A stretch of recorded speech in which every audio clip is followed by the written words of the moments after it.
रायगडमध्ये आदिती तटकरे 15 ऑगस्टला करणार ध्वजारोहण. राज्य सरकारचं परिपत्रक जारी. रायगडच्या पालकमंत्री पदाचा तिढा मात्र कायम. दिल्लीत सरकारला जाब विचारणाऱ्या खासदारांना अटक केली. ईव्हीएम कसं हॅक होतं हे भाजपाच्या नेत्यांना दाखवलं. उद्धव ठाकरे यांचा सरकारवर घणाघात. सत्य बाहेर येईल म्हणून निवडणूक आयोग घाबरला. राहुल गांधींचा निवडणूक आयोगावर पुन्हा हल्लाबोल.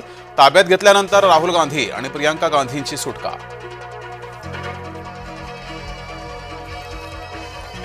शपथपत्रासह 10 दिवसाच्या आत पुरावे सादर करा. राहुल गांधींना महाराष्ट्र निवडणूक आयोगाची नोटीस.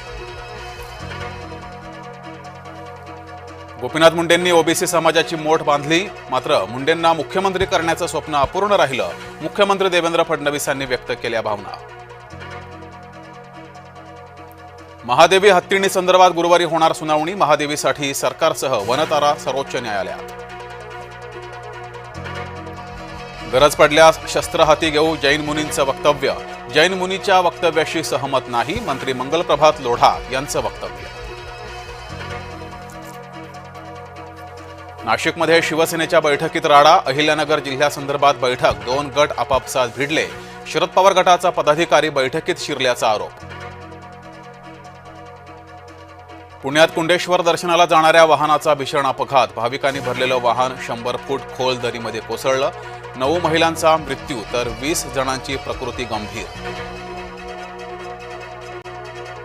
रुग्णवाहिका न मिळाल्यानं अपघातग्रस्तानं गमावला जीव. पीडित कुटुंबाला दुचाकीवरून मृतदेह नेण्याची वेळ. भरधाव ट्रकच्या धडकेत महिलेचा मृत्यू.